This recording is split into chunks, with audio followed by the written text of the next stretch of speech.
got to click two buttons. Hello, welcome to the many worlds of Mike Anthony. I'm Mike. I'm Anthony, and we're Hi, live. we're live. And although, we have a general idea of what we're going to talk about on these, but we don't script it out. Nope. So that's why we like the conversational thing that we have going on. So, Anthony, what do you have for us today? Yeah. Yeah. Well, I mean, first, before we jump in, just how have you been, Mike? How are things going? Yeah, it's been a week since I'm we've good. last streamed. Good. Yeah, Yeah. good. Yeah. Working on projects, working on music as I always Yeah. do. Yeah, how about yourself? Yeah. Keeping busy. Same thing. I mean, obviously, work. You know how work Yeah, is. Weather's been fairly decent here. Speaking of music, I do have a electronic drum kit that should be coming in fairly soon nice. because, Oh, sweet. as everybody knows, we're going to be doing some projects and because I can't Yeah. get to where you live and you can't get to where I live because we live in different areas. We're going to do some over the internet recording in the near future. So pretty excited about that. So Yeah. stay And tuned. we used to play live in a band together in front Yep. of people Which on a was regular awesome. basis. Yeah. Yeah. Which was awesome. And it's still some of the greatest memories that I have. The jam sessions we used to have at Mike's house were incredible. I mean, there were times where we were We would practicing be the set. rehearsing for our live shows, but we'd Yep. venture off into these jam Yeah. sessions. Yeah. Yeah. For some reason, we would just keep going because, maybe one of the tracks, we were all just feeling it. I mean, and we had a Mhm. room of how many people did we have a room of at one time? And we had maybe 6 people in the room. We had bass guitar, rhythm guitar, lead Yeah. singer, vocals, keyboard. I mean, it was awesome. And we would just Mhm. roll. We would just roll with it. So that was definitely a good time. But yeah, so that'll be here at some point in time.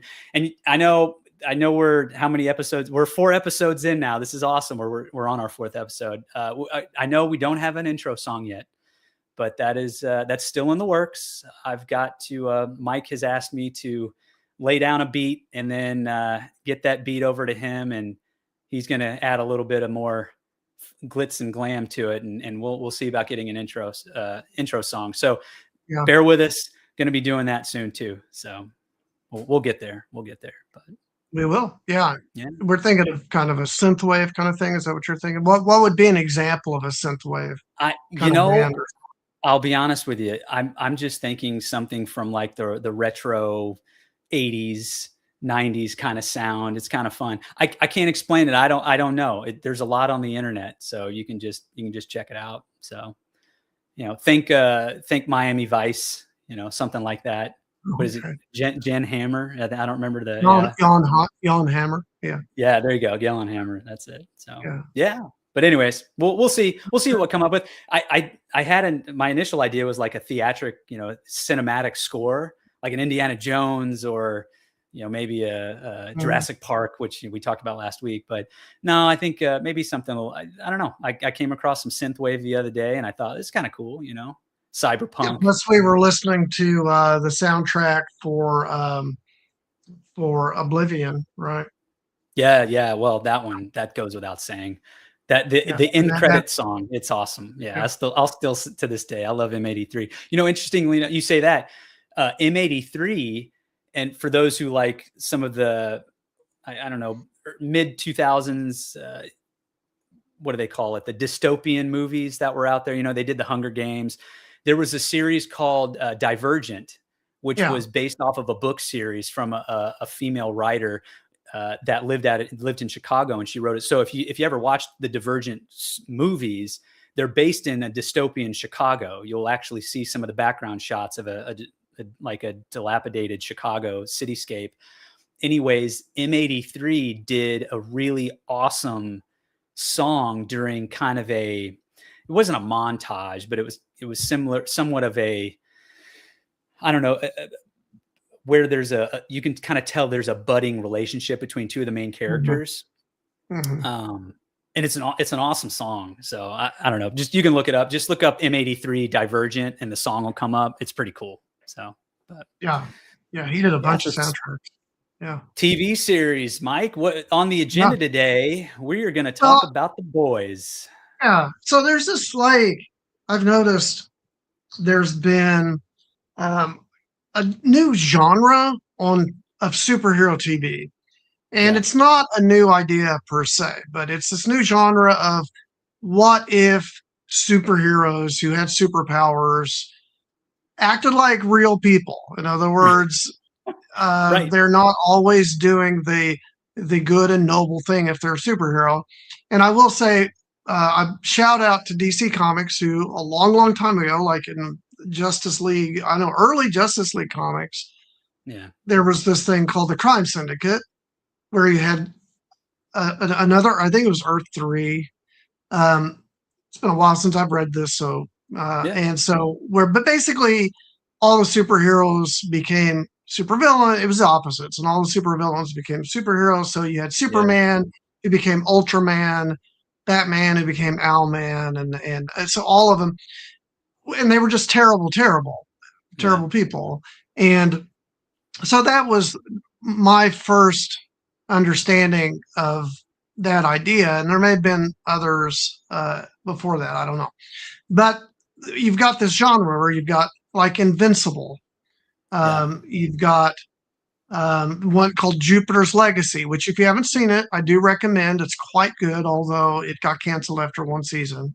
Yeah, which is a bummer. I hate it when they do that, but Yeah, can't do but anything about it. Jupiter's Legacy very much along Yeah. similar kind of deal. And then, well, we're going to talk about the Boys, which is Which, probably the most popular out of all of them, although Invincible's pretty yeah, popular. well, The Boys was obviously, it was definitely popular. I mean, it made it to 5 seasons, and I think that was what the plan Mhm. was. It was going to go that far. But you mentioned that they're superheroes, but yet they're somewhat in a normal reality. And I look at it as it was like superheroes that were commercialized. They were superheroes that had Mhm. flaws, basically, and their flaws were like human flaws. Like we want, power. We want fame and fortune and glitz and glamour. I mean, that really was kind of the premise of all of the characters in that, at least the superhero characters that were in that show. But for those who don't know anything about The Boys,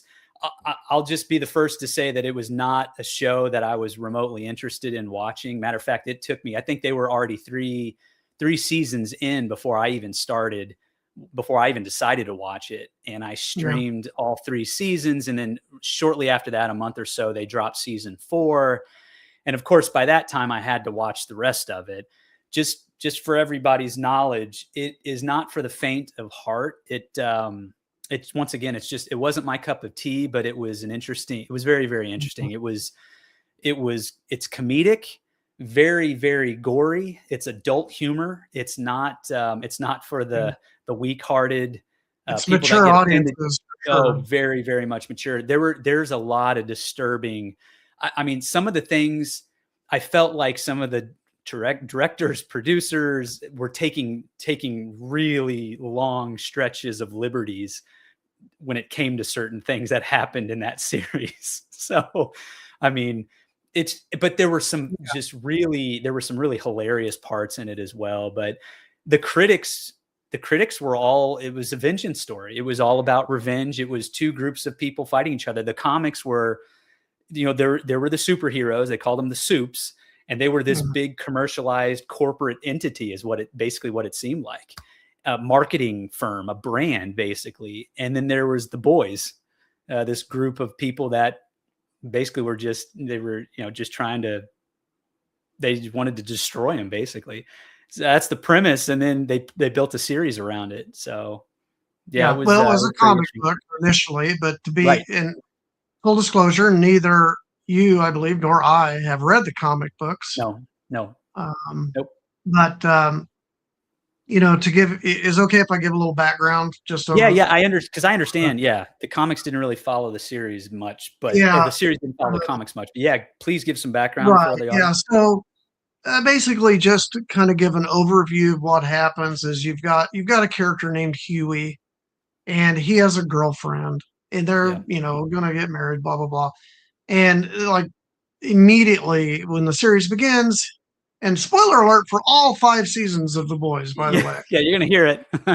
you turn it off now if you don't want to know what happens. So go watch something else. So now, So Huey's girlfriend gets killed by accident, but still gets Yeah. killed by By a A-Train, right? superhero named Is A-Train. it? Yeah. Yeah. And then basically Huey gets pulled into a group called the Boys, Right. who initially is a group of people who have no superpowers at all. Right. Yep.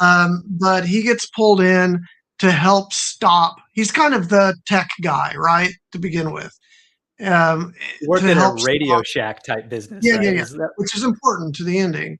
But he's literally stepping out of the Radio Shack that he's shopping in with his girlfriend when she's killed. He gets drawn in. This is season one, to help bring down the Soups, and the Soups is they're a creation of Vought Industries, and Vought yes. is run by a guy named Stan Edgar, who's very, Yep. very famous as far as the actor who plays him goes. Um, and so Stan will say to anyone who asks that the mistake of thinking about Vought is that it is a superhero company. It is a Right. pharmaceutical company. But the Yeah. pharmaceutical they make is Compound V. And Compound V, the secret is that even though the public thinks all of the superheroes were born that way or Right. given the power by God, if, in case of some superheroes, the reality is it started off as a Nazi uh, Uberman project where Yeah. the Nazis were trying to create super soldiers by injecting people with this compound. And then during a real operation, which was called Operation Paperclip, which actually happened That's true. um, in after World War II, they World War brought II. over the Nazi scientists, gave them amnesty, and said, "Hey, help us get to the moon," um, and which they did. So, but in this story, the Nazi scientists bring over the Compound V and continue the experiments on children. And some of those children were literally locked up in Yeah. a room with no parents, no touching, no caregivers, nothing, and just subjected to horrible experiments. One of them was called Homelander. And guess Yeah. what? He grows up to be a jerk And who. as you would expect, there was the experimentation, as everybody would assume with experiments, it's trial and error. They don't always go right. There are bad things that happen, and there's a lot of damage that happens, whether it's Mhm. the ultimate damage, which is, they lost their test subjects, or they were mentally scarred and damaged. Fast forward to today, Homelander. Yeah. And so, and then there's the other main character outside of who I'd say, well, there's several, but there's Huey, whose girlfriend was killed. There's Homelander, who Yeah. grows up to be kind of the star of the Seven. The Seven is basically the Justice League, Like the except strongest that, of the bunch, yeah, right? yeah, he's the strongest. He's like Superman, more or less. The He has the same leader. powers as Superman. Although Yeah. he doesn't ever seem to really have super hearing like Superman has. Superman can hear Lois Lane screaming his name across the other side of the world, whereas Homelander missed tons of stuff people are whispering a few feet away. So maybe he Yeah. doesn't have Yeah. super hearing. But so in season one, basically, we come to find out that it's not a result of natural consequences, that there's this experimentation that's been going on. And Yep. so Homelander's public hero image starts to crack. And then there's another major character named Butcher, Billy Butcher, and it's his whole life's mission to bring down the Bring Soups. In down. fact, he wants Bring to them kill down. them all, Yep. even the ones who aren't corrupted, Right. which aren't very many of them. Once There is it's one, yeah. it's legit, like if you've seen the very first, I think it's the very first X-Men movie that was back in the 90s, I think late 90s, early 2000s, Mhm. is essentially is that. It's like an X-Men story. I mean, except the X-Men, they're mutants, so they, most of them were naturally, they just, genetic mutations. And it was the humans, didn't get along with the mutants. They didn't. So they want to get Yeah. rid of the mutants. They don't want them to be there. So, I mean, it's a little bit of a twist on that, but the Marvel comic of X-Men is a little bit more of kind of a natural progression. And, Mhm. it's definitely not as graphic as the boys. No, and the the mutants in Marvel get their powers at puberty, Yeah. whereas the ones in the created by Vought um, are given their powers when they're little kids, or if they're born. Or Some just of them insert. aren't born with powers if their Yeah. parents had the compound V in their system, Right. and they could imagine a baby with heat vision who accidentally kills his mom inside the uterus Yeah. because he's always had those powers, doesn't know how to control Yeah. them. So Butcher is determined to kill it. Why? Because he blames Super Soups, especially Homelander, for Yeah. the death, the apparent death of his wife Becca, Right. before the series starts. Then Yep. season 2, what happens in that? Just a brief summary here is that one of the original Nazis named Stormfront Yep. joins the Seven, but they renamed her. Her original name, I don't remember what it was. And for everybody listening, the Seven is basically like the top tier of all of the superheroes at Vought. They're like the main brand marketing or marketable brands of Vought. It's the Seven, and every superhero that exists was vying for a position in the Seven, and it was near impossible now because they had supposedly the best of the best in the Seven. So that's what the Seven is. So they bring in this character named Stormfront, who used to be in World War II, was basically, as far as I understand it, a double agent. She was a Nazi because she was married to Vought, the guy who created the original Nazi super serum, but she became a superhero named Liberty. And so if you are an original superhero in the show, you're immortal. You never age with what they called the Compound V, the first version of it. Okay. V1. And so she's immortal and she becomes a member of the Seven. And basically what she's trying to do is further her Nazi agenda by making Homelander more of a Nazi, which works. He totally falls for it. And because she appeals to his vanity. Now, to be fair, Homelander's not racist in the sense that she is against races. He's just racist against all humans. Yeah. So if you're a Soup, doesn't matter what your race is, he accepts you, even though nobody can be for as the good most part. Yeah, except is a very loose term for Homelander. Right, but he considers you part of the master race, basically, as long as you're a Soup, regardless of what your ethnicity is. And I'm telling you, it's disturbing. The whole story, it's disturbing. Yeah. And so basically Homelander becomes more of a Nazi in season 2. There's another character very important named Starlight, who she's the most recent member of the Seven. She's young, hopeful, and actually wants to be a superhero. Yeah, sweet, innocent, genuine, authentic. Exactly. Yeah. Good, great character. And basically, she confronts Homelander about his way of doing things, and she leaves the Seven to become an ally to the boys. Yep. Okay. Season 3, basically, the boys, including Billy Butcher and Huey, start taking temp compound V, which gives you temporary superpowers, instantly, in order to try to even the playing field. I did find it really cool, though. The whole idea behind that is when you took it, you didn't know what it was going to do to you. I thought that was kind of neat as a neat concept, so you were taking it at your own risk. You had no idea what it was if it was even going to give you a superpower at all. It might've just given you something really weird.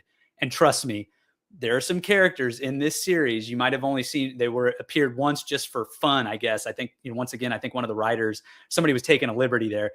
Very strange, weird, but they served a purpose for that moment in that show. Yeah. So basically, Starlight and Huey start a romance, and basically they find there's a character that's analogous to the Winter Soldier in Marvel.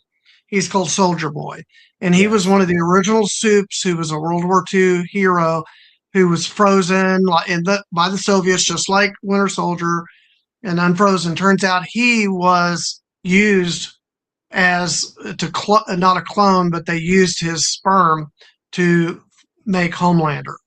Yeah. And we still don't know who the mother is, although there's a lot of interesting There's speculation about that.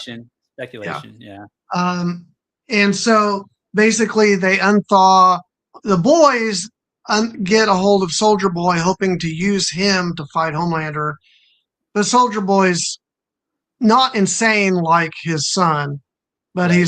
he's pretty much a dirtbag as well. He's checked. Yeah, he's checked out. He's a jerk. He really. Yeah. You come to find out his character, even though he's one of the reason why they wanted to bring him back is because he was, if not more powerful than Homelander, he was just as powerful because Homelander was the most powerful, right? Yeah. But he was checked out. He's like, he didn't care. He knew he was a prop, and he was just like, I just want to party and do other things. Do drugs and party. Yep. And he has this, because of the Soviet experimentation, he has this very, very important power, which is that he can remove other superheroes' powers. Yeah. He kind of has an explosion, for lack of a better word, out of his. I don't know, if like a radioactive something. Yeah, it's weird. Yeah. And then in season 4, second to last season, basically Homelander basically starts taking political pieces off the board, although it's actually Butcher that kills the final political piece. But Homelander becomes more political and assumes more power in the nation. And then basically Homelander wants to woo his son, Ryan, who was raised somewhat by Billy Butcher and by Butcher. He wants to, who Ryan has the same powers as him. He wants to woo Ryan over to becoming his protege. And then, so basically, in season 5, what happens this last season is that the boys are able to, they basically turn one of their members, which is a soup named Kamiko. Yeah, probably who has the power to regenerate any part of her body. Yeah. They do the same Soviet experiments on her to give her the power to take away powers, just like Soldier Boy. Yeah, after other failed attempts, by the way. Yeah, there were some other storylines there. We are skipping a little bit of stuff, not to distract from the progress Mike was making, but there were a lot of allies that they would go after and try to work with. I mean, there was a whole political that, the government was involved, all the way up to the president of the United States. That was, they were trying to manipulate and position, within the government. That was where Victoria Newman came into play, which turned out to be Stan Edgar's daughter. And I mean, so there's a lot of other chess pieces. And as you know, the reason why Mike's not talking about them is because, well, they didn't last very long, and it didn't work out. It just didn't work out. So it came to the point where there was one superhero within their group, within the boys group, that because she had the power to heal, or it was weird. I mean, I remember one scene, they cut her up. She was like dismembered and was able to kind of regenerate, kind of like a Deadpool. If anybody knows who Deadpool is, we'll talk about Deadpool later. Love it. Ryan Reynolds, awesome. So anyways, they, as you said, they charged her up thinking that has got to be the way to do it. That's got to be the answer. Yeah. And so, we have a lot of, so now we get into the central theme of what we're trying to discuss, which you go and you watch all these reviews and breakdowns and stuff, critics, and they're all saying a similar thing. Not all of them, but there's a common theme, which is this was all about vengeance. It was about Billy Butcher taking revenge on Soups. Yeah, and a lot of hate. Right? The Soups hated the humans, and they weren't going to. If you don't join them and worship them, according to what Homelander was trying to get to, then you're obsolete. You're done. I'll just get rid of you. You either convert or die, basically. And of course, the boys were just they were constructed strictly to destroy all superheroes. They just wanted to get rid of them all because they saw them as, pariahs and just terrible for society. And they just wanted, they wanted their lives back. So yeah, it was a violent, just a hate filled, on both sides, just one side trying to kill one side trying to kill the other side. And that's just what it was. It was it was all about vengeance and revenge. That wasn't. So, it wasn't all. You have another take on it, don't you? So once again, coming from a place of not really being interested in this series, even though I dove in, I watched it, I got into it. And I started after I finished the final season, which just aired not too long ago. It's all on Prime, by the way, if you have Amazon Prime. I started, after it all was said and done, I started to reflect on all of the characters, and I thought, why were they fighting with each other? What were they really doing all of this for? And it started to just become very, very clear that every one of them, if you look at every one of their character arcs, every single one of them was predicated on love. I know that sounds really bizarre, because if you watch this entire series, you're going to think there's not a drop of any type of love in this. I mean, there was some romance, but it wasn't love, or didn't seem that way. It was all, I don't know. It was all just disturbing, to say the least, but a fun show to watch. But really, when you start to think about every one of their characters, every driving force for every one of them was based on love. In my opinion, it was all predicated on love. So, let's start with Butcher. Butcher, he was in love with his wife, obviously.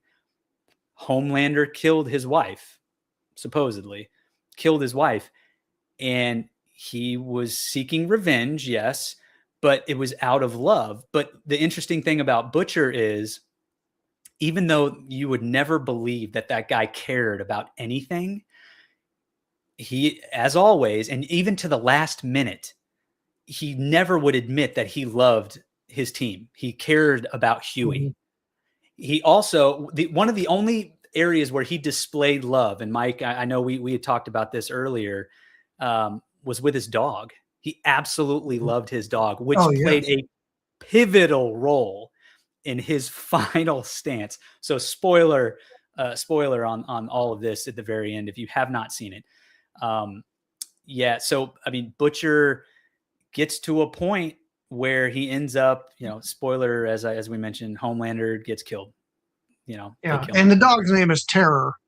Terror. Yeah, I didn't remember what the dog's name was, but long story short, they're all like, okay, it's over. We finished the problem. We killed Homelander. The evil threat is over. We can just go back to normal reality. That's what everybody else said. Supes are fine. Humans are fine. We're all good. We got rid of the major antagonist that's trying to ruin society as it is.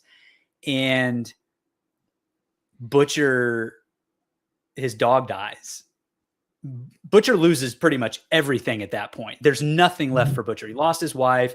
His son decided to, or the boy that he raised, which was Homelander's son, decided to be like, you're a jerk. I don't want anything to do with you either. I'm going to go out on my own, left, which I think was an awesome arc for him as well, the son. Well, he went and joined, and basically was adopted by Mother's Milk and his wife. Which I'll talk about him in just a minute, because he's a great character too. But his dog ends up dying. And then I think that was when Butcher realized, he's like, we're not finished here yet. I'm not done yet. I've not moved that final chess piece into checkmate. And then that's when he went to go, like, still release. So there is this there's a virus that was created, that they created. This had to do with the political side of the story. There was a virus that they created that, if you didn't have original V in you, original V serum, V1, you're subject to this virus. It'll kill you. And so he was going to release it, and it was going to aerosolize into the plant and then just kill all the superheroes. Kill everybody, including Starlight, Huey's love interest, who's the one good superhero. Well, Kimiko's once again, Kimiko and Starlight, members of his own team. Yeah. So Huey loses his soon-to-be wife, or his fiance, the very beginning of the series. That's when he starts I don't like superheroes either. They killed Mike. Then he falls in love with Starlight. Starlight's a superhero. As they progress, as the seasons progress or the series progresses, there's a virus now that'll kill her. Huey was doing everything in his power to maintain course, to try to, get rid of Homelander, kill the bad guy, but keep superheroes alive. Why? Because he loved Starlight. Mm-hmm. He loved her, and he didn't want to lose her. And Starlight, being the innocent, loving, kind, she was all about acceptance. She wanted love from her mom. She wanted love from, all of these other, people in her life, which is why she actually was able to get into the Seven, because she did some things that were like loving and accepting, but she loved Huey. And so she was going to go to the ends of the earth to protect Huey. And she was willing to sacrifice herself too with this virus. She's like, well, I'll do it as long as Huey. So once again, there's a love story there. Let's talk about Mother's Milk. Mother's Milk is a character, awesome character, no superpowers, just friends with Butcher, basically, or knew him from past history. And he had lost his family. Now they were still alive, but it was divorce and all of this stuff, because he was going off on a tangent wanting to kill Homelander. And if I'm not mistaken, I think it was Homelander, or was it Soldier Boy? It was Soldier Boy that killed his father. If I'm not mistaken, it was his father he was on this mission. Soldier Boy killed his dad. Yeah. That's right. Yeah. Soldier Boy killed his dad. So he was on a mission. And what happened was it ruined his marriage. So his character arc was all about getting rid of Soldier Boy, killing him. But the only way to do that is you got to get to Homelander, because Homelander and Soldier Boy, since Soldier Boy came back, were kind of alliance. Mm-hmm. They were allied together. He had to kill, he had to end up killing, or had to get Homelander out of the way. But because of that, he lost his wife. They got divorced, because he was obsessed with it. But his story arc, after all that was said and done, his whole drive was he wanted his wife back. He wanted his wife and his daughter back, his family back. Mm-hmm. And so that was his arc. So once again, he was driven by love. And A-Train, let's talk about A-Train. A-Train was a pretty simple character. He was super fast. He's like the Flash. He was all about, he loved his family. He was trying to protect his family, because A-Train became a threat to Homelander. And because he knew Homelander, what he was up to and all this stuff. And so he did everything he could to protect his family, up to the point where he ended up sacrificing himself. Because he knew he sacrificed himself for the greater good. A-Train had one of the better character arcs in the show, I think. I thought it was awesome. Oh yeah.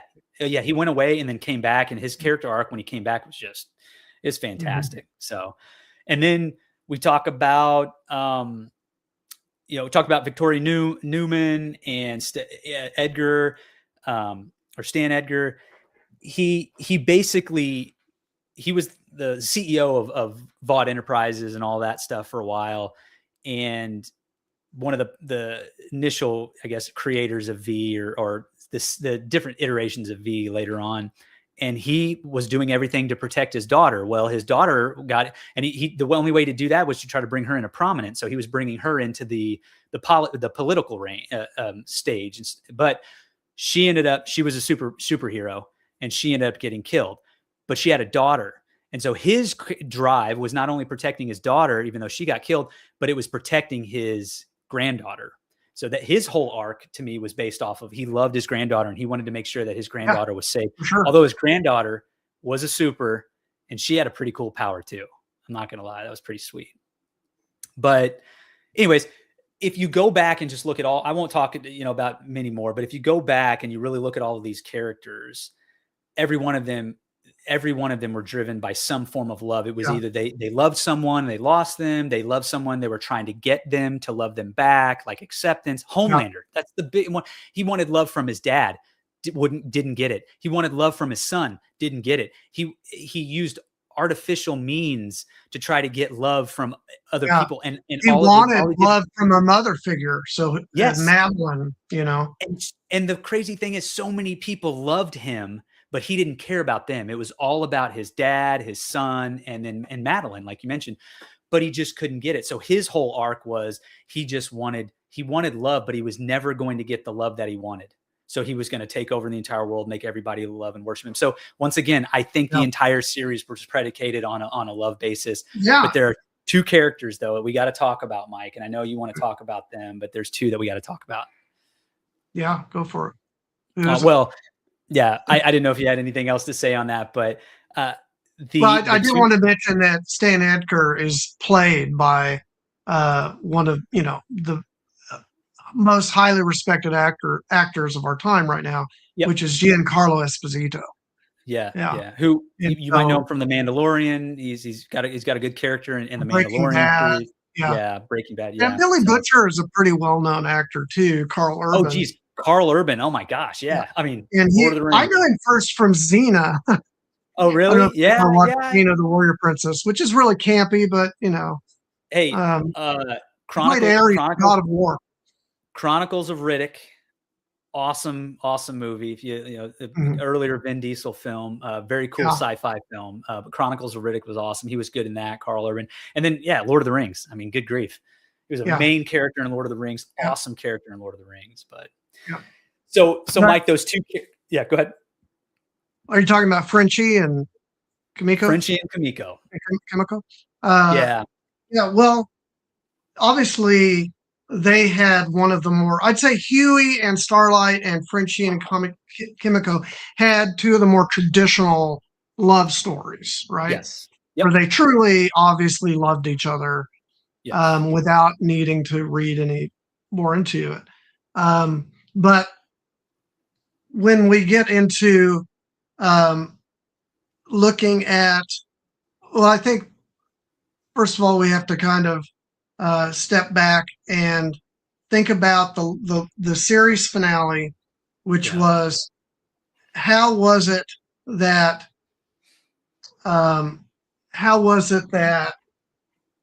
Butcher got Huey to avoid. So there are these. So Homelander is a bunch of psychics, and he has them reading everybody's minds to find out if they are truly devoted to him, but they're also acting like security at his events and stuff. And so Butcher and Huey infiltrate this big reveal that Homelander believes he's actually God. Whether he believes it or not that may be pushing it, but he wants everybody else to believe he's God. That was it was a weird tangent in the series, just really weird. But anyways, didn't last. So he's going to have a big show unveiling himself as God. Yes.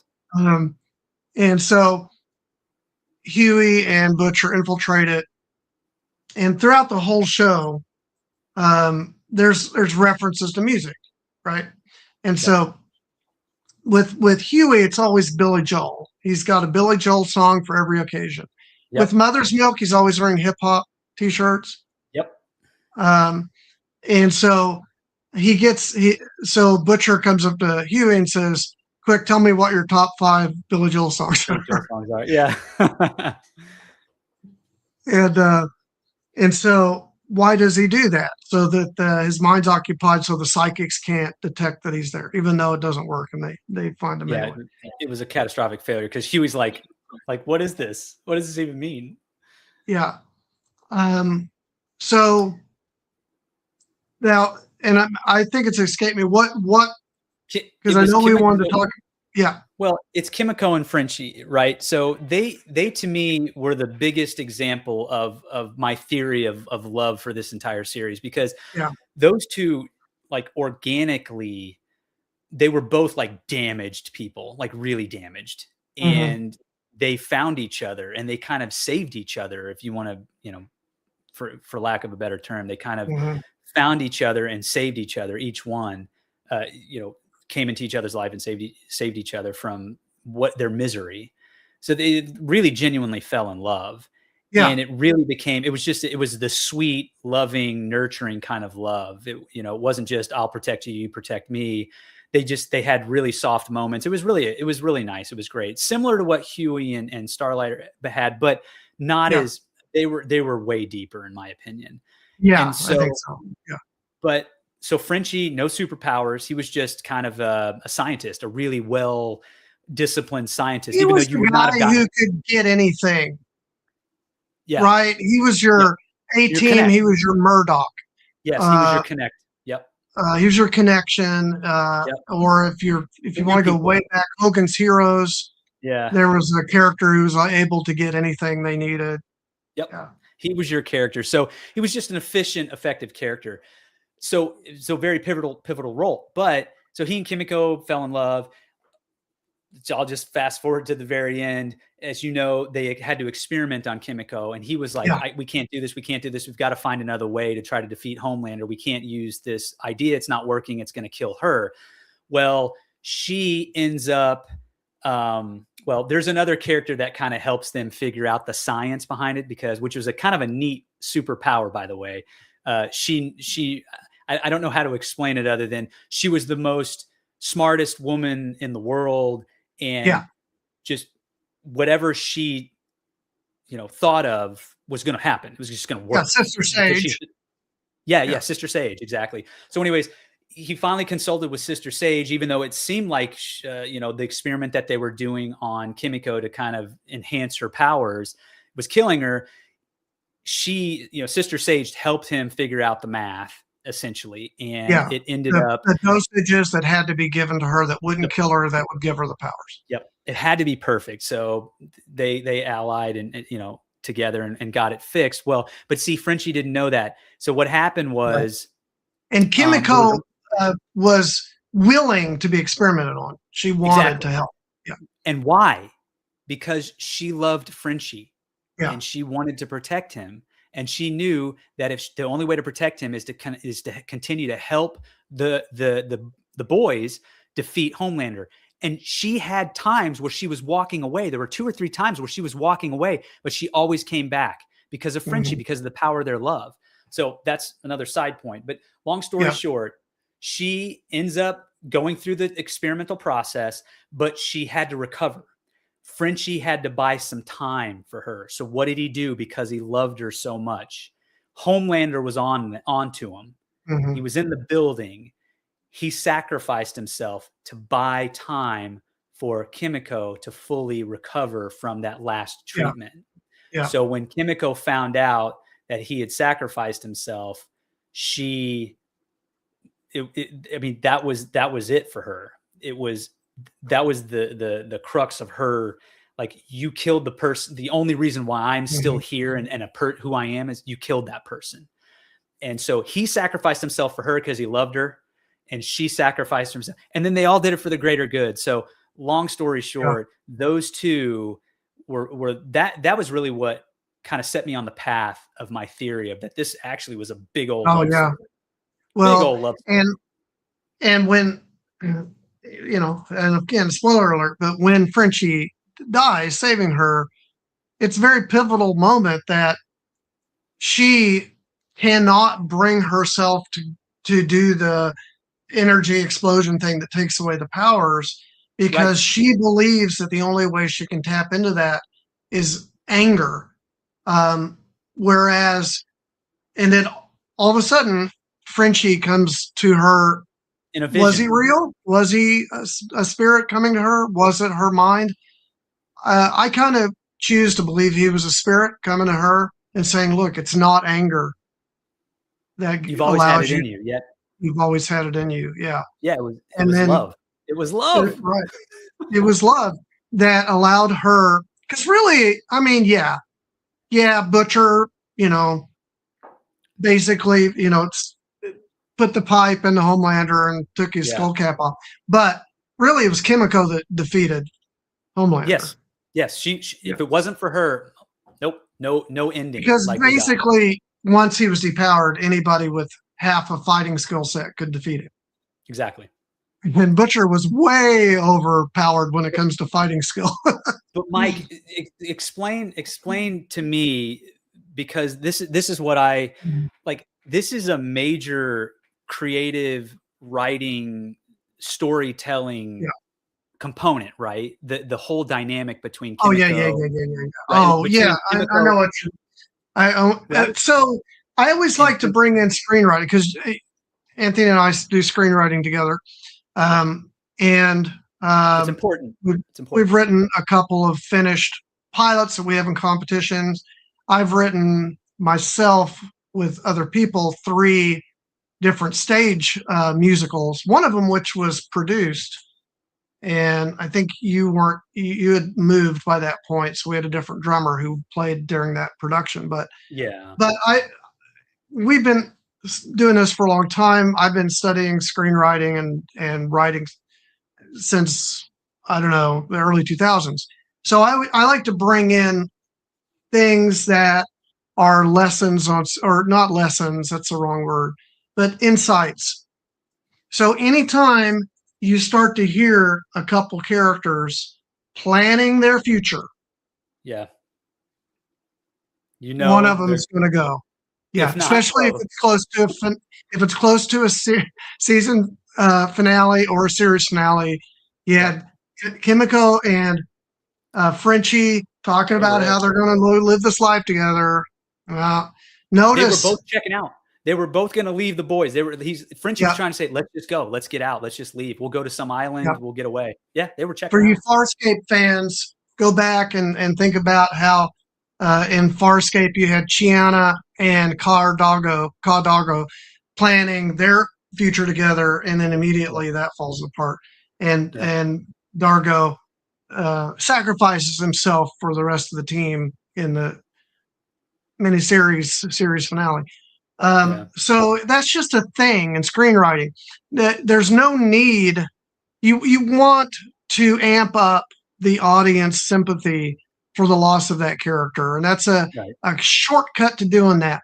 And so notice that we didn't need to have Mother's Milk saying, "Well, if things don't work out, I'll adopt you, Ryan." No, Right. because there's no point in that. But when it happens at the end, because we Yes. weren't expecting it, that's the most effective way to do Yes. that. Yep. Oh, Yeah. and by So the if way, yeah, Mother's Milk does reunite with his wife and they got remarried. yeah. So win for Mother's So Milk, which is awesome. quick thought here. Yeah. And so do you think now you mentioned that one of the most important story threads was that we had Mother's Milk's parents killed by Soldier Boy, who, even though he fought against Nazis, he himself was a raging racist. And Oh yeah. Yeah. Oh yeah. Yeah. yeah, He uh, drank the Kool-Aid.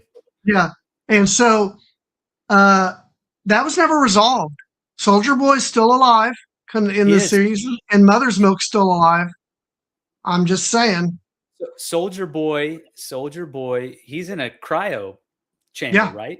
So Homelander he couldn't take the fact that he was going to move to South America to get away right. from it. Yeah. And he basically put him in a chokehold until he passed out and That's stuck him out. back in the Winter Soldier of cryo chamber. Yeah.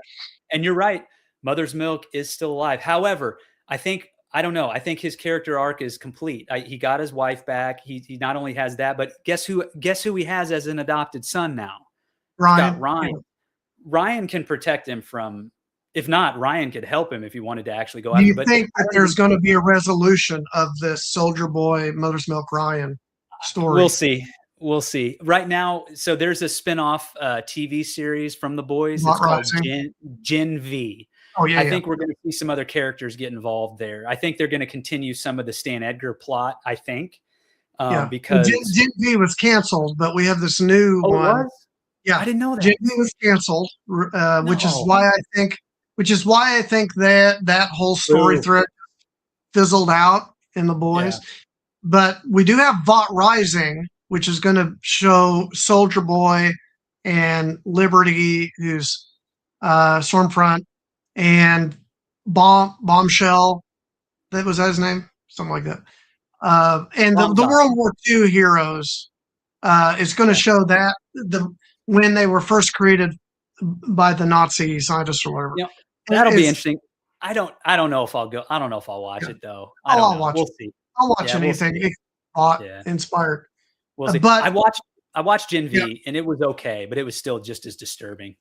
So oh yeah. Um, I felt like Gen V, even though it was well done, I felt like some of the characters weren't like Kate. Is she good yeah, or is she bad? I I mean, don't pick a know. lane. I mean, Can't it's tell. okay to start off as one and move to the other, but it seems like Kate was all over the place. Back and forth, back and forth. Yeah. Yeah. Well, Um, if they canceled it, who cares now? It doesn't yeah. matter anymore. Even though Um, it was kind of neat, but yeah. okay, so let's go back to the thread. You want to go back to the thread about music because music played a very Yeah, important role it with, it did. the love songs, the Billy Joel, uh, ballads and that kind of thing. It's a great it is a great segue because the whole idea of love and everything. It had me thinking because of the Billy Joel piece of it, component of Yeah. it was in times of loss. And, I think it spoke subliminally maybe during the entire, that it was trying to tell you that this series was about love because a lot of those songs were love songs. They really were. They were love songs. And so that's why I started thinking about, it just brought me back to, um, you're human. You've probably gone through a breakup. You've had loss and all of this stuff. And, there was nothing cooler to me than some of the 80s, late 70s, all throughout the 80s, even into the 90s, the power Mhm. ballads.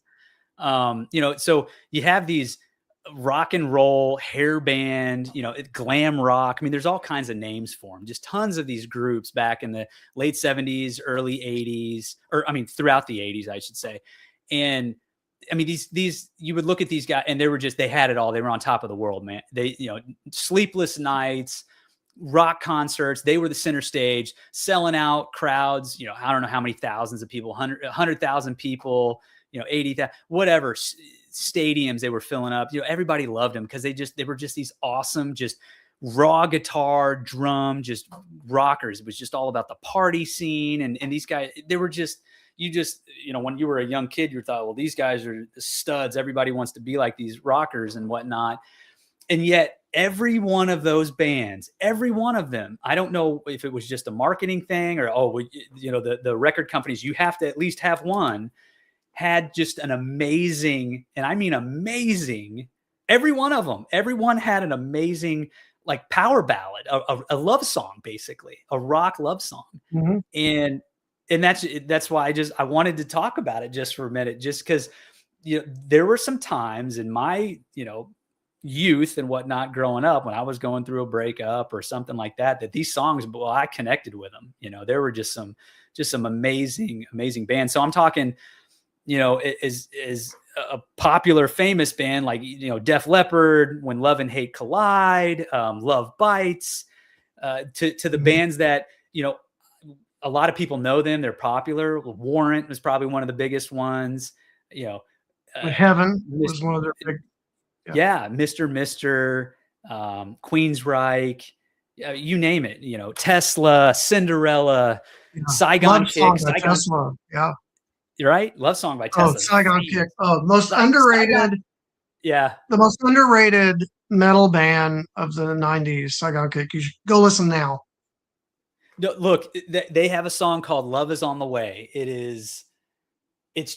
I can't explain it, but it's so awesome. It's just awesome. It's a beautiful song, but Mhm. it's a rock song. It's beautiful. And man, if you're feeling any type of loss, loneliness, like it it it'll get you.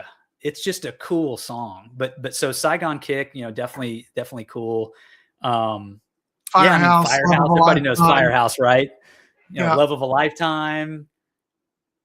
Just When we're talking ballad, we're not talking. So there are different ways people use ballad. One is in the yeah, traditional sense, like the Ballad of Davy Crockett, which is basically a right, story.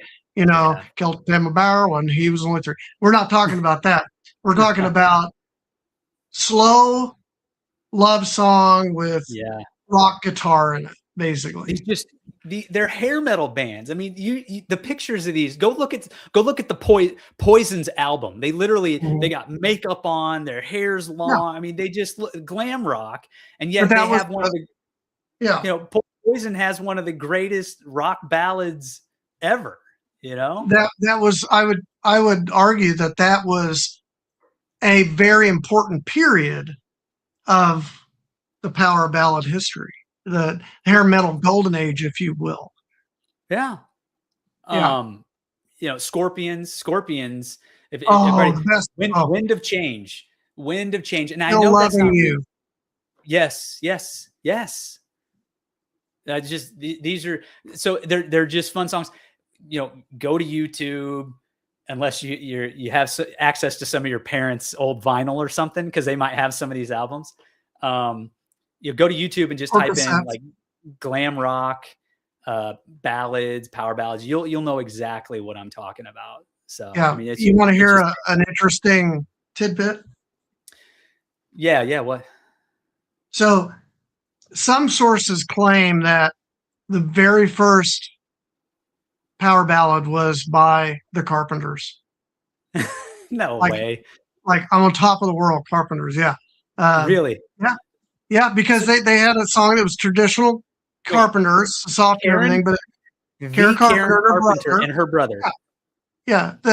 Most people Okay. think she's a singer. I know her as a drummer. Let me So, yeah, when I think yeah. of the Carpenters, I'm going straight to Christmas, because that's the Carpenters everybody knows. It's Goodbye to got to be the Love. Carpenters. Yeah. Goodbye to Love, June 1972 was when it Okay. came out, because it Okay. started soft and it went into a electric guitar section. Yeah. That being said, most people, don't think of that. Uh, a lot of sources agree that Styx, Lady, 1973, was the first true modern power ballad. That's a cool song, but that's kind of I don't know, that to me is kind of like a pick me up song. Look, I'll count it. All right. Because Yeah. there's bands later on, Guns N' Roses, right? Guns N' Roses had Patience, still had one of the most amazing with the orchestra in the background in November Rain. I mean, Mhm. those to me I are think you're awesome. talking Don't about what I Cry. would call the peak years of power ballads, Yeah, the 90s. that's where I would put Def Leppard in there as well. Photograph is just an amazing song as Dan well. Yankees had High Enough during that Yeah. period. Yep. Mr. Yep. Big, To Be With Mr. You. Big. I was just gonna say Mr. Big. It's so funny that we were thinking about that. So how about Yeah. Cheap Trick? Cheap Trick, The Oh, yeah, The Flame. Flame. Yeah. Um, Yeah, these so yeah, are just so when I think of power ballads, I think of I think of that, but also think of their stuff like. So here was the deal. When I remember this, you said the record companies wanted them to do a slow song. Why? Because back in the 70s, rock bands did not have female followers, and they wanted chicks to buy the records. I So get they it. started. They did. That was the thing. But then what happened? And I remember this, even though I was little. As soon as you started having these rock groups like REO Speedwagon, make Keep on Loving You, and Yep. Foreigner doing I Want to Know What Love Is, and Oh, things like, amazing or song, by the way. Amazing song. Waiting for a Girl Like You. Yep. A lot of the traditional male fan base flipped out and said, "You sold out. You're not a rock band anymore." Yeah. Hey, But they made a lot okay. more money. Let's throw in the mix some of the female rock artists that did some awesome songs. How about Heart Alone? These You want Dreams. a cool Yeah. you want and Lita, how about Lita Ford with Ozzy Oh, Osbourne? Lita Ford. I Oh, I mean, love Lita Ford. yeah, I Yeah. mean, so there were Close some My Eyes awesome Forever. female. Oh. They were hair banders. Yes, that's an amazing song. There were some Go females, listen but to the Heart. whole album, Lita Ford, Lita, that came out with that song on it. That whole album was amazing. Yeah, it is a cool song. But Ozzy, adding Ozzy's voice, his flair is just you can't beat it. His voice is awesome. Yeah. And a lot of his songs. Ozzy had a lot of great power ballads. I'm coming home. Mama, I'm coming home. Mama, I'm coming home, man. That's awesome. That is an awesome song. Yeah. And by the way, for those of you Americans, I'm American, but a lot of times when the British say mama, that's a way of saying my girl, my girlfriend. Yeah. Mama. Yeah, exactly. They're not all singing about their mom. No. He was talking about Mama, I'm coming home. Like, babe, I'm coming home. Right. You're where my heart is at. I'm coming home. These are power ballads. How about, because so I have one more it wasn't very high on the chart, but trust me, when you listen to it, you're like, why wasn't it there? Because it's amazing. But it was, it's called Miles Away by Warrant or Winger. I'm sorry, Winger, not Warrant. Winger. Starts with a W. They were an awesome rock band, but that song Miles Away, that is a killer song. Winger's awesome. I love Winger and Kip Winger. nice dude, really cool dude. Yeah. I was going to say, in the years that you were, so for those who don't know Mike has a history. He knows Alan Parsons. If you don't know who Alan Parsons is, look him up. He's famous but not famous. And I say not famous by he didn't want to be famous, really. Exactly. Yeah. He was very much under the radar. But talk about a master producer, a master musician. He helped write and produce albums that you'd be surprised. You're like, oh my gosh, he was on that. He did that. He helped with that. Yeah. Alan Parsons, you hear stuff by him all day long and don't know that you did. Exactly. And so kind of like a little similar to the Bee Gees. The Bee Gees wrote a lot of songs. Gibbs on everything. Yeah. Exactly. But Alan Parsons, so they had the Alan Parsons Project, which I might add, that was one of our cover songs that we played, Eye in the Sky, right? We did several. So to put in context, fun song to play, by the way. Fun song to play. Yeah, a long time ago, I was in a band that became sort of the official cover band of the Alan Parsons Project. Long story, but I ended up, along with everybody else in that band, knowing all of the members of the Alan Parsons Project very well. And so as just I had VIP backstage, all access pass. So I just show up and go backstage and hang out. And so I ended up hanging out with a lot of really cool rock and roll legends. And so I got a lot of cool rock stories as a result of it. But Kip, one of the nicer, and by the way, you know how they say don't meet your heroes? That's wrong in the case of Alan Parsons and all of his people. They're all lovely. They're all wonderful people. They really are. Well, I can tell you, I have followed that rule. Don't go out of your way, or don't meet your heroes. I've literally been very close to a handful of celebrities in my travels, because I travel a lot for work. And I've literally been, this close to certain people that I'm a huge, huge fan of, either on a plane or getting off of a plane in Chicago. And I decided I was not going to bother them. And I'm glad I didn't. And and there was nobody around. We were literally, there was one where we were both waiting for our cab to come and pick us up. We just, he must've been going into Chicago for I think it was Elijah Wood. It was around when The Hobbit was just getting, I think it was just about to come out. And I think he must've been doing a promotion in Chicago. And he was right there with his luggage. And there must have been, I don't know if it was a publicist, or it must have been the company that was sponsoring him for whatever his event that he was doing in Chicago that night. And then me. That was it. And I thought, I'm a huge fan of Lord of the Rings. I know we've mentioned that a handful of times during the show, but I did not bother him because I thought, you know what? He might turn out to be a jerk. Yeah. No, and he might have been the greatest guy ever. Yeah. Yeah. We're both scientists, and we both have more than one degree, but we both have degrees in biology. And so I met one time at a conference, a scientific conference out in New York. I met James Watson, who's one half of the duo accredited with discovering the structure of DNA. And let me tell you, surprisingly enough, it is a double helix. Yeah. And so that was an occasion where I kind of wish I hadn't met my heroes. Let's put it mildly. Well, yeah. His wife was lovely, though. Yeah. It's amazing. A lot of people out there, and they for some reason they have lovely wives, and I don't know why they married that, but that's another story for another time. I've got a handful of those. But, yeah, and we're about out of time. Speaking of time, I was just going to say, yeah. But you know what? Another great show, Mike. Thanks so much. I'm it all comes down to love. Yeah, it does. It comes down to love. I'm glad we got to walk down memory lane a little bit with some of those songs. Matter of fact, I'm probably going to be jamming to some of those tomorrow while I'm doing a little bit of work. I recommend everybody, just like I said, just 80s power ballads, glam rock. Just check it out. It's fun. It's a lot of fun. So yeah, and let's go listen to Saigon Kick on some playlist somewhere, because you'll thank us later. And also, if you like heavy metal, 80s hair metal, a band nobody's ever heard of you should check out is a great band called Headpins. Trust me. No, Okay, never heard of them. Headpins. They're amazing. Yeah, nobody ever has, but they're awesome. Well, and it wouldn't be a show if I didn't end with some sort of a Star Wars comment. I did not go see The Mandalorian yet. I did not either. I'm still planning to do it. We have some bad weather rolling in over the weekend. I most likely will get over there at some point in time to watch that movie. Not, read any feedback or anything like that. I try to stay away from the critics because I know they're probably just going to dog it. Because let's be honest,